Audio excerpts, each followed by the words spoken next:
All right, folks, we're talking about why people are acting so weird. This is the Atlantic article by Olga Kazan. Posted yesterday. Why people are acting so weird. Crime, unruly passenger incidents, and other types of strange behavior have all soared recently. Why? All right.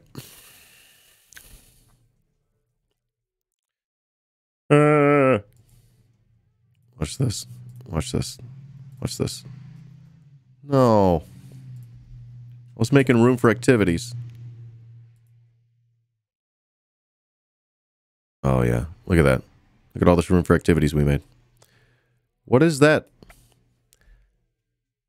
It's an anxiety-ridden cartoon. With a... Is that supposed to be like a parachute? I don't get it. I'm not sure I get it.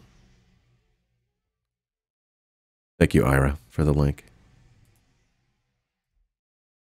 Of your face.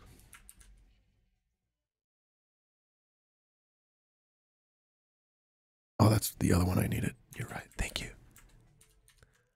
Okay, here we go. Let us read. This article was featured in One Story to Read Today, a newsletter. Da-da-da-da-da-da. Sign up here. All right. Everyone's acting so weird. Sorry. The most obvious recent weirdness was when Will Smith smacked Chris Rock at the Oscars. But if you look closely, people have been behaving badly on smaller stages for months now. Last week, a man was arrested after he punched a gate agent at the Atlanta airport. The gate agent looked like he was about to punch back until his female colleague, bless her soul, stood on some chairs and said no to the entire situation. That wasn't even the only viral asshole on a plane video that week. Hey, guys. Bing bong, what's up, Ding Dangler? In February, people found ways to throw tantrums while skiing. In one viral video, a man slid around the chairlift boarding area of a Canadian resort, one foot strapped onto his snowboard as he flailed at security guards who refused to comply with a mask mandate. Welcome in, Ali Osher. Separate footage shows a maskless man on a ski shuttle screaming, "There's no one wearing masks on any bus in this goddamn town. I'm mad as hell and I'm not going to take it anymore," before calling his fellow passenger a liberal piece of shit and storming off.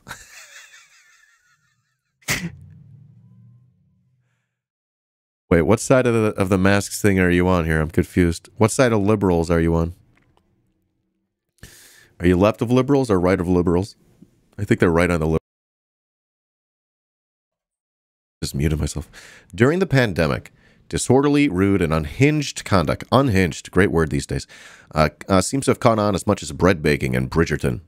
Bad behavior of all kinds, everything from rudeness to carelessness to physical violence, has increased, as the journalist Maddie Iglesias pointed out in a Substack.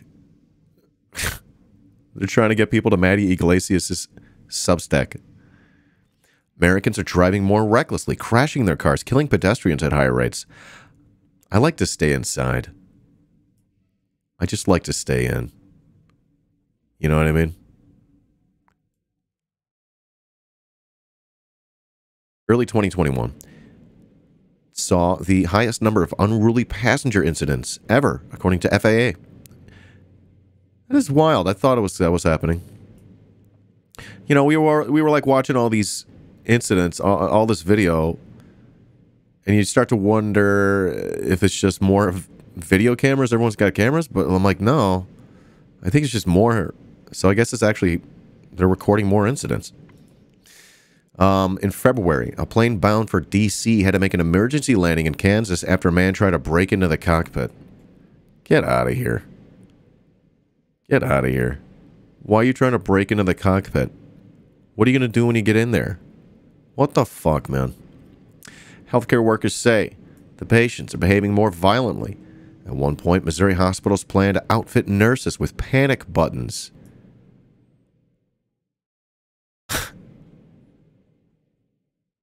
I'm like... You're like watching...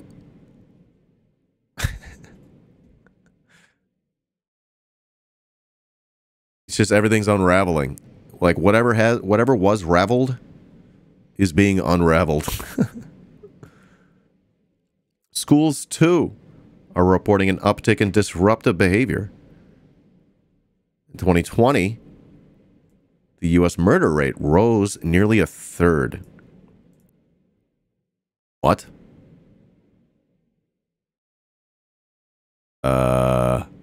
What? The biggest increase on record, and then it rose again in 2021? Nearly a third? Car thefts spiked 14% last year. Cars are expensive. Carjackings have surged in various cities. And if there were a national tracker of school board meeting hissy fits, it would be heaving with data points right now. Yeah, there's nothing that tracks that. There's nothing that tracks that. Hey, skid it there. You just had a stream baby. Oh, good morning, Dan. Hey, thanks for your 9 months of support. Congrats on the baby. I'm so proud of you. You know, carried that thing to term. We did it. We did it together. The fuck with this? Okay, sorry. Yeah, let's name it. I name it Bleep Blarp. Sorry. I don't even know what that second syllable was. Okay, reading on. Yo, thank you again for the support. Appreciate the subby. Thanks for being one of us. Bleep Blarp. Yeah, car thefts, right? Okay, what's happening? How did Americans go from clapping for healthcare workers to threatening to kill them? More than a dozen experts on crime, psychology, and social norms recently walked me through a few possible explanations. We're all stressed out. That's it? Hold on a second. I gotta track this in my brain. They're just gonna say we're just stressed out? We're just stressed out? One likely explanation for the spike in bad behaviors is the rage, frustration, and stress coursing through society. Yeah, but why? When Christine Porath, business professor at Georgetown, collected data on why people behave in rude or uncivil ways, number one reason was feeling stressed or overwhelmed. Yeah, I think that was it, Screwbucket. The pandemics created a lot of high-stress, low-reward situations, said Keith Humphreys, a psychiatry professor at Stanford. Now everyone's teetering slightly closer to their breaking point. I'm gonna flip the fuck out. Someone who may have lost a job, a loved one, or a friend to the pandemic may be pushed over the edge by an innocuous request. No eye contact, okay? I'm just saying no eye contact. Chat. None. Stop looking at me. When someone has that angry feeling, it's because of a combination of some sort of provocation, their mood at the time of that provocation, and how they interpret that provocation, said Ryan Martin, a psychology professor at the University of Wisconsin at Green Bay, who studies anger. Wow. Not only are people encountering more provocations, staffing shortages, mask mandates, but also their mood is worse when provoked. Americans don't really like each other very much right now, he's added. Well, what the fuck could go wrong when our entire economy is built around individualism? What the fuck could go wrong? Rudeness can be contagious. They found that at work, people spread their negative emotions to their colleagues, bosses, and clients, even if those individuals weren't the source of their negativity.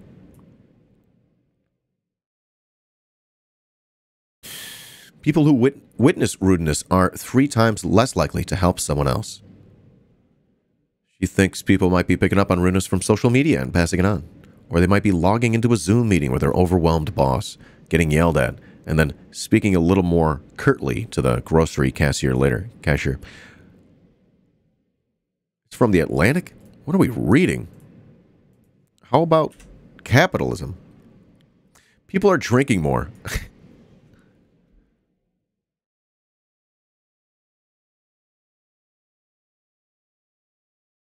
Yeah? They're going to blame it on this? People have been coping by drinking more and doing drugs. A lot of these incidents involve someone using a substance. Whether they're drinking before they get on the flight, A lot of auto accidents, including aggression-driven auto accidents, come from substances. Americans have been drinking 14% more. 14% more days a month during the pandemic. Drug overdoses also increased since 2019. Okay. All right. Substance abuse treatment, never especially easy to come by, was further interrupted by COVID. Americans have also been buying more guns. May explain the uptick in murder. Yay. Oh, I'm drinking more too, yeah. Gun sales spiked in 2020 and 2021. More people are being killed with guns than before. In 2020, police recovered nearly twice as many firearms within a year of purchase as they did in 2019. A short time-to-crime window that suggests criminal intent. Put more plainly, thousands of guns purchased in 2020 were almost immediately used in crimes, says Champ Barton, who writes at The Trace. Though owning a gun doesn't make it more likely that you'll kill someone, it makes it more likely that you'll be successful if you try.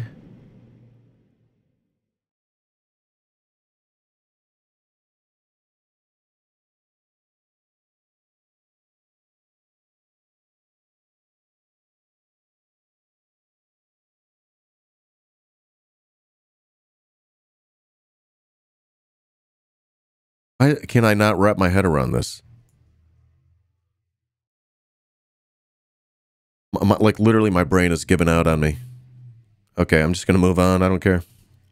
And also, if you own a gun, if you have a gun in a home, it makes you more likely to be killed by a gun, including that gun. Moving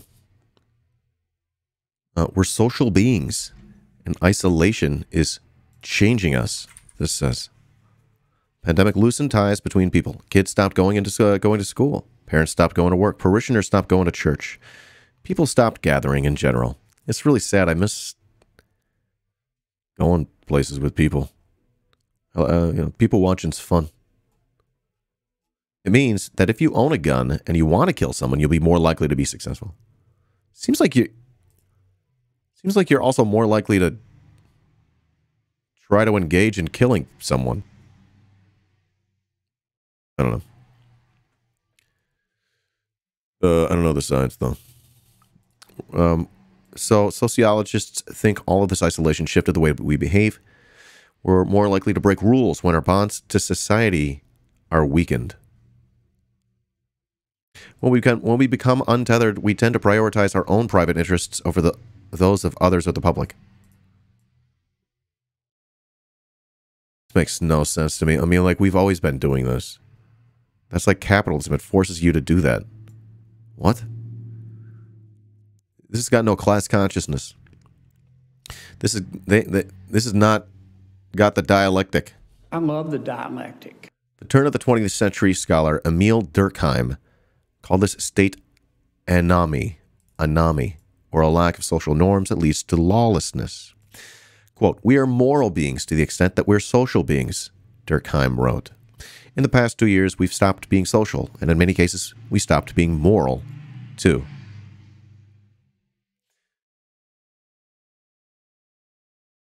How about, like, during the pandemic, like, everyone's getting super poor while there are still people profiting? There's still like, how is this left out so far? We've got, I think, a generalized sense that the rules simply don't apply, says Richard Rosenfeld, a criminologist at the University of Missouri at St. Louis. A criminologist? He's pretty much a cop, right? In some places, he says, police arrested fewer people during the pandemic. And when enforcement goes down, people tend to relax their commitment to the rules. What is this, like a fucking pro-cop shit? What is this? They're going to blame it on... It was pretty much the defund movement. Yeah, they're like an inch from blaming it on defund. Those pesky Dems. They're going to blame it on Dems somehow. How about, yeah, dramatic rise in poverty trending now. Exactly. Love your face. How you doing? Wait. Is that Matt? I'm a little slow sometimes. What's up, dude? Reading out, though it's been a life-saving tool throughout the pandemic, mask wearing has likely made this problem worse. Just as it's easier to scream at someone on Twitter than in real life, it's easier to rage at a masked flight attendant than one whose face you could fully see. You don't really see a human being so much as you're seeing someone masked. Do you think this is a reach? I feel like this is a reach.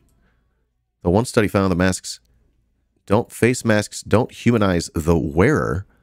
Another small experiment found they do impair people's ability to detect emotions. This doesn't feel like a great argument. Your article reads, mental illness can't explain this. Some of the strange behavior that's attracted the most attention seems to involve people suffering from delusions or hallucinations. A few weeks ago, Twitter seized on a story of a flight attendant who subdued an unruly passenger by hitting him on the head with a coffee pot. I don't know what happened, but they absolutely deserved it. I'm not mad. It was a moment of seeming righteousness of a jackass getting what he deserved. The fuller story's more disturbing. The man told the flight attendants that people were attempting to hurt him, and they followed him on the plane. And that, okay, maybe I take it back. And he heard the individuals harming his family over the telephone. So the flight attendants hit him in the head?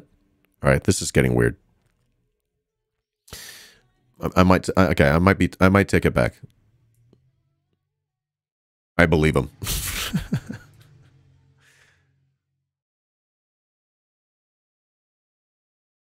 The CIA. By the way, thanks CIA Steve for watching the show. FBI Fred, love your face. The man who shoved a woman in front of a train at Times Square in January. Another incident widely cited as an example of the uptick in assaults showed symptoms of schizophrenia and had spun through a cycle of jail stints, psychiatric hospitalizations, and discharges to the streets. The pandemic has had some measurable effect on mental health, though the most common issue among people who contracted COVID-19 were anxiety and depression. A small percentage of people infected with the coronavirus appeared to develop psychosis for the first time. What? Throughout the pandemic, treatment for severe mental health problems, including schizophrenia and bipolar disorder, has been harder to access. In early 2020, some psychiatrists suspended group therapy and other in-person programs. Later, emergency rooms filled with COVID-19 patients, limiting capacity for psychiatric intake. Hospitals have periodically repurposed psych beds for COVID patients, leading to shortages nationwide. At one point last year, Virginia's mental hospitals were dangerously full, and several had stopped admitting new patients because of a lack of staff. Staffing issues have also plagued hospitals in Pennsylvania and elsewhere. The majority of people with mental illness, though, are not violent. Most people with mental illness who commit violence have other problems such as anger issues, substance abuse, or recent trauma. People with severe mental illness are only a tiny percentage of the population, and past research shows that they commit only 3 to 5% of violent acts. So they couldn't possibly be responsible for the huge surge in misbehavior. According to the FAA, 72% of unruly passenger incidents last year were mask-related, suggesting that they had more to do with politics than paranoia. Yep. No war but class war, you know what I mean? In this case, they're just making us fight each other. Regarding the people causing scenes, I think those are assholes, said Tom Incel. His name's Incel. The former director of the National Institute of Mental Health and the author of Healing. Sounds like a true Chad, though. Incel's a Chad. It's so important to distinguish people who have a mental illness from people who just do egregious things. Incel's a Chad. Some of the antisocial behavior Americans are seeing will resolve itself as the pandemic loosens its grip. When's that going to happen? Most of the country, masks are coming off. People are resuming normal gatherings, and kids have returned to school. The rules and rhythms that kept America running smoothly are setting back into place. Improvement may be slow, but experts think human interaction will eventually return to the pre-pandemic status quo. The rise in disorder may simply be the unsavory side of a uniquely difficult time, one in which many people were tested and some failed. They failed. Wait. They failed. There it is. There have been periods where the entire nation is challenged, Chad Incel said. And you see both things. People who do heroic things and people who do some very defensive, protective, and oftentimes ridiculous things. All right. We're all stressed out. People are drinking more. We're social beings. Isolation is changing us, and mental illness can't explain this. What do you think, chat? Anything else we need to say about that? No, I didn't think so.